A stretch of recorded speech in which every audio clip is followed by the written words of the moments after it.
bands. Pose with the pose with the pose with the bands. Pose with the pose with the pose with the bands.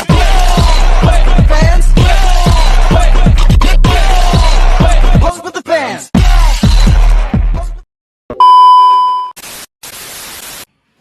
Halo semuanya, selamat datang di podcast kami. Pada episode kali ini, kita akan membahas salah satu perkembangan yang cukup menarik dalam dunia keperawatan, yaitu telenursing. Saat ini, teknologi berkembang dengan sangat cepat. Pelayanan kesehatan juga mulai memanfaatkan teknologi digital untuk berkomunikasi dengan pasien, melakukan pemantauan, memberikan edukasi, bahkan melakukan konsultasi dari jarak jauh.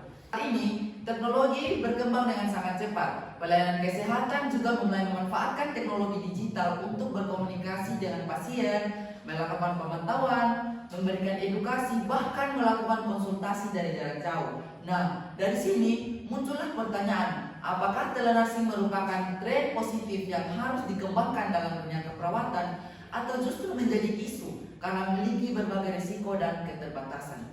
Untuk membahasnya, hari ini kita akan melihat telenursing dari dua sisi, yaitu dari sisi pro dan sisi kontra.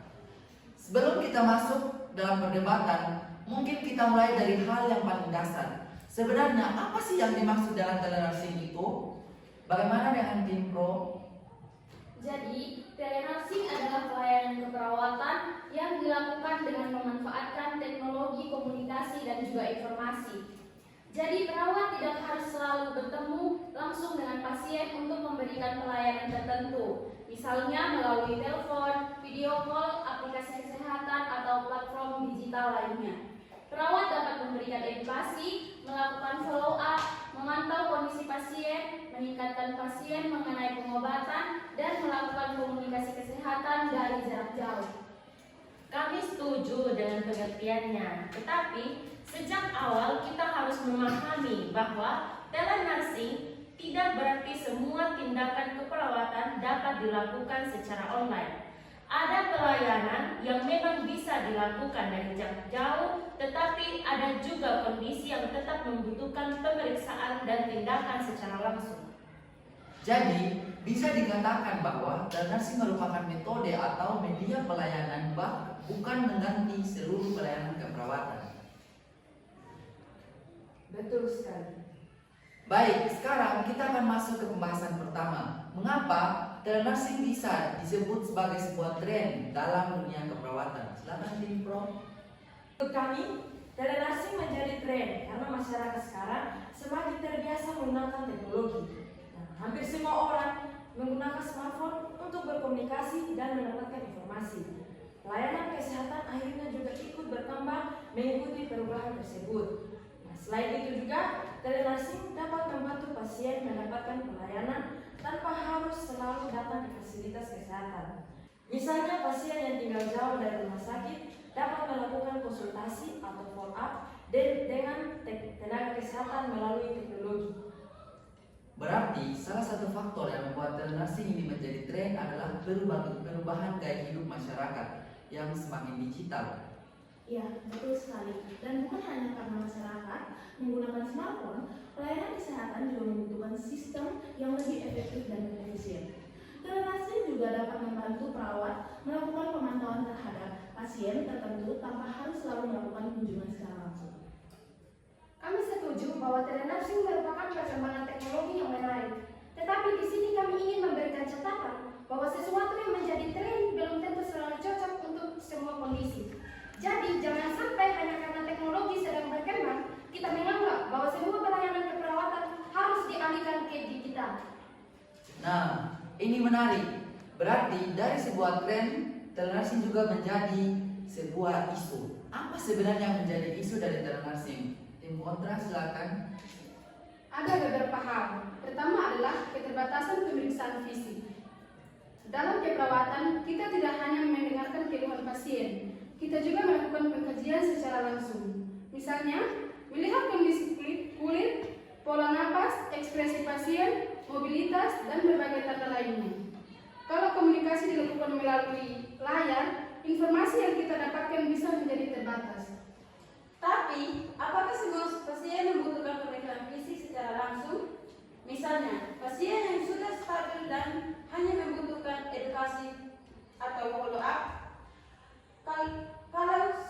setiap kali harus datang ke rumah sakit hanya untuk konsultasi sederhana? Bukankah itu justru tidak efisien? Kami tidak mengatakan semua pasien harus datang.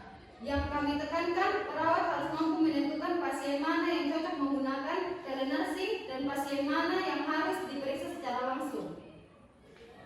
Nah, kami setuju. Berarti sebenarnya isunya bukan pada telenursing itu sendiri, tetapi pada bagaimana telenursing diterapkan. Baik, sekarang kita akan masuk ke perdebatan lebih serius. Saya memberikan pertanyaan pertama pada tim pro. Apakah telenursing benar-benar dapat meningkatkan akses pelayanan kesehatan? Jelas bisa, contohnya pasien dari daerah yang jauh dari fasilitas kesehatan, mereka mungkin membutuhkan waktu berjam-jam untuk pergi ke rumah sakit. Sehingga dengan telenursing untuk kebutuhan pelayanan tertentu, pasien dapat berkomunikasi lebih dahulu dengan perawat dari rumah. Ini dapat menghemat waktu dan juga biaya pasien. Tapi jangan lupa bahwa teknologi juga membutuhkan akses. Bagaimana jika pasien tidak memiliki smartphone? Bagaimana jika jaringan internet tidak tersedia? Bagaimana jika pasien tidak memahami cara menggunakan aplikasi? Apakah kita tidak sedang menciptakan kesenjangan baru? Tetapi itu bukan alasan untuk menghentikan perkembangan telenursing. Justru pemerintah dan fasilitas kesehatan perlu meningkatkan literasi digital dan akses teknologi. Kami tidak meminta perkembangannya dihentikan. Kami hanya mengatakan bahwa penerapannya harus mempertimbangkan kondisi pasien. Karena kalau kita hanya melihat sisi teknologinya tanpa melihat kondisi masyarakat, pelayanan kesehatan bisa menjadi tidak merata.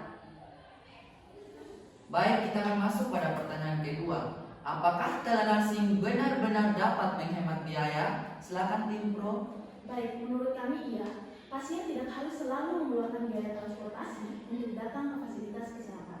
Selain itu, waktu pasien juga lebih efisien tahu. Untuk follow up sederhana, komunikasi jarak jauh juga bisa menjadi pilihan yang baik. Tetapi kita juga harus menghitung biaya teknologi, karena fasilitas kesehatan membutuhkan sistem digital, perangkat, internet, pelatihan, tenaga kesehatan, dan sistem keamanan data. Jadi, jangan hanya melihat biaya dari sisi pasien saja. Itu benar, tapi investasi teknologi juga dapat memberikan manfaat jangka panjang. Kalau sistemnya dibuat dengan baik, teknologi dapat membantu meningkatkan efisiensi pelayanan. Kami setuju, tetapi efisiensi tidak boleh mengorbankan keselamatan pasien. Nah, sekarang pertanyaan yang menurut saya paling menarik, apakah telenursing dapat mengurangi hubungan terapeutik antara perawat dan pasien? Silakan tim kontra. Menurut kami ada kemungkinan keperawatan merupakan profesi yang sangat membutuhkan interaksi manusia. Ketika bertemu langsung, perawat dapat melihat ekspresi pasien, bahasa tubuh, kondisi emosional, bahkan beban kecil yang mungkin tidak terlihat melalui layar. Tetapi, hubungan terapeutik tidak hanya dibangun melalui pertemuan langsung. Empati, komunikasi yang baik, kemampuan mendengarkan, dan perhatian kepada pasien juga dapat dilakukan melalui komunikasi digital. Bahkan, beberapa pasien mungkin merasa lebih nyaman berbicara melalui telepon atau video call. Tetapi tetap saja komunikasi digital memiliki keterbatasan. Misalnya, pasien yang hanya mengatakan, saya merasa sesak. Perawat mungkin membutuhkan pemeriksaan lebih lanjut.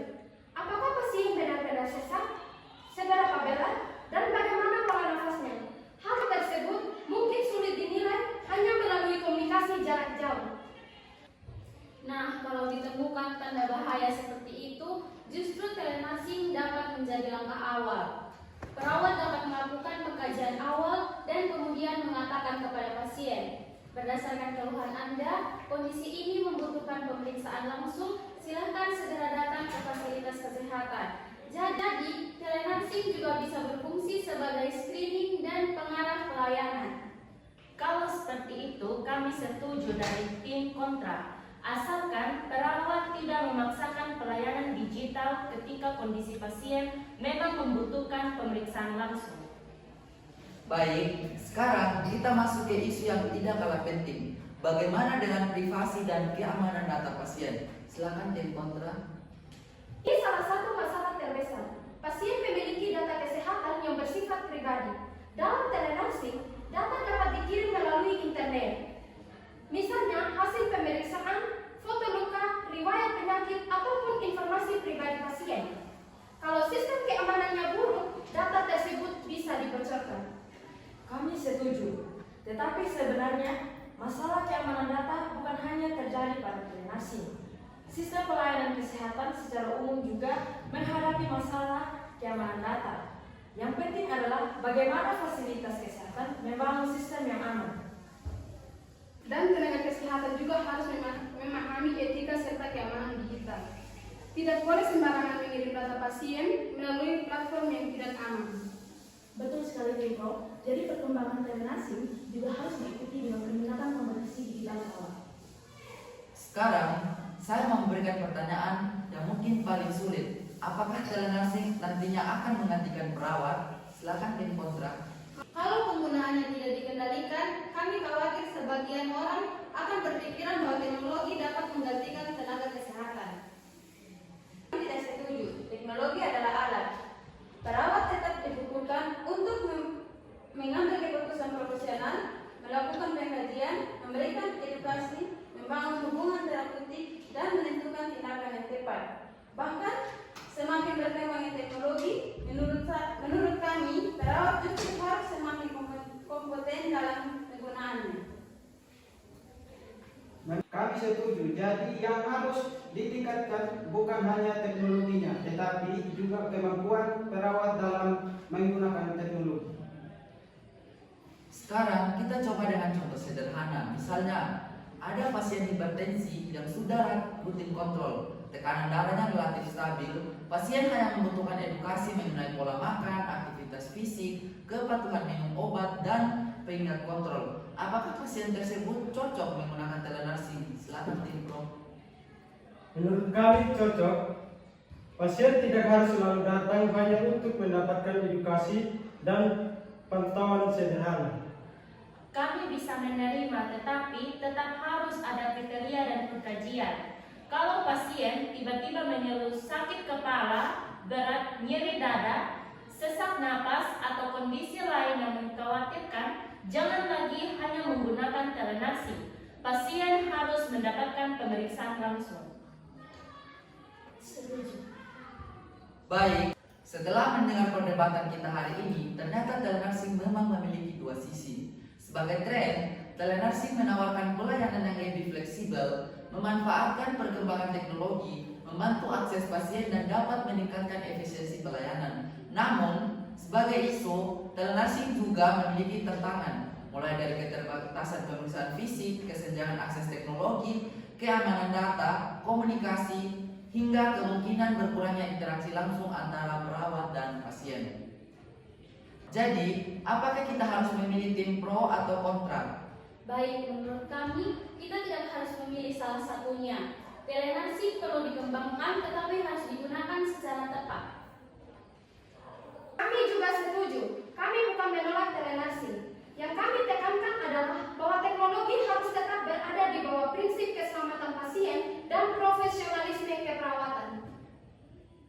Jadi, dari podcast ini dapat kita simpulkan bahwa telenursing adalah sebuah tren yang membawa peluang besar bagi perkembangan pelayanan keperawatan, tetapi sekaligus menjadi isu yang membutuhkan kesiapan, regulasi, kompetensi keamanan data, dan pertimbangan kondisi pasien. Dan yang paling penting, teknologi seharusnya dapat membantu perawat memberikan pelayanan yang lebih baik, bukan menggantikan nilai kemanusiaan dalam keperawatan.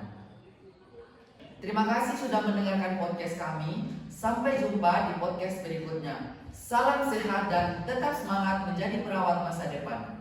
Sehat selalu. Bye.